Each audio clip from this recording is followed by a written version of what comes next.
ಅಪ್ರಾಪ್ತ ಬಾಲಕನಿಗೆ ಸಿಗರೆಟ್ ಸೇದುವುದನ್ನು ಕಲಿಸಿ ಅದರ ವಿಡಿಯೋ ಚಿತ್ರೀಕರಿಸಿ ಬ್ಲಾಕ್ ಮೇಲ್ ಮಾಡಿ ಸುಮಾರು 120 ಗ್ರಾಂ ಚಿನ್ನಾಭರಣ ವಸೂಲಿ ಮಾಡಿದ ಆರೋಪದಡಿ ಇಬ್ಬರು ಆರೋಪಿಗಳನ್ನು ಪೊಲೀಸರು ಬಂಧಿಸಿದ್ದಾರೆ. ಬಂಧಿತರನ್ನ ಬಸವರಾಜ್ ಹಾಗೂ ನವೀನ್ ಎಂದು ಗುರುತಿಸಲಾಗಿದೆ.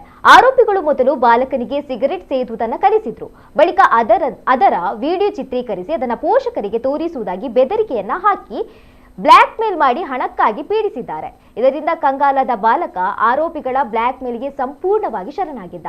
ಹಣ ನೀಡಲು ಸಾಧ್ಯವಾಗದಿದ್ದಾಗ ಮನೆಯ ಬೀರುವಿನಲ್ಲಿದ್ದ ಚಿನ್ನಾಭರಣಗಳನ್ನ ಪೋಷಕರಿಗೆ ತಿಳಿಯದಂತೆ ಹಂತ ಹಂತವಾಗಿ ಕದ್ದು ತಂದು ಇಬ್ಬರು ಕದೀಮರಿಗೆ ಒಪ್ಪಿಸಿದ್ದ. ಮನೆಯಲ್ಲಿದ್ದ ಚಿನ್ನಾಭರಣಗಳು ಕಾಣೆಯಾಗುತ್ತಿರುವ ಬಗ್ಗೆ ಅನುಮಾನಗೊಂಡ ಪೋಷಕರು ಪೊಲೀಸ್ ಠಾಣೆಗೆ ದೂರನ್ನು ನೀಡಿದ್ರು. ಪ್ರಕರಣ ದಾಖಲಿಸಿಕೊಂಡ ಪೊಲೀಸರು ಗಂಭೀರವಾಗಿ ಪರಿಗಣಿಸಿ ತಕ್ಷಣವೇ ಕಾರ್ಯಾಚರಣೆ ಕೈಗೊಂಡು ಬಾಲಕನನ್ನ ತೀವ್ರ ವಿಚಾರಣೆಗೆ ಒಳಪಡಿಸಿದಾಗ ಆಘಾತಕಾರಿ ಸತ್ಯ ಬೆಳಕಿಗೆ ಬಂದಿದೆ. ಸದ್ಯ ಪೊಲೀಸರು ಇಬ್ಬರು ಆರೋಪಿಗಳನ್ನ ಜೈಲಿಗಟ್ಟಿದ್ದು ಆರೋಪಿಗಳಿಂದ ಚಿನ್ನಾಭರಣಗಳನ್ನು ವಶಪಡಿಸಿಕೊಂಡಿದ್ದಾರೆ.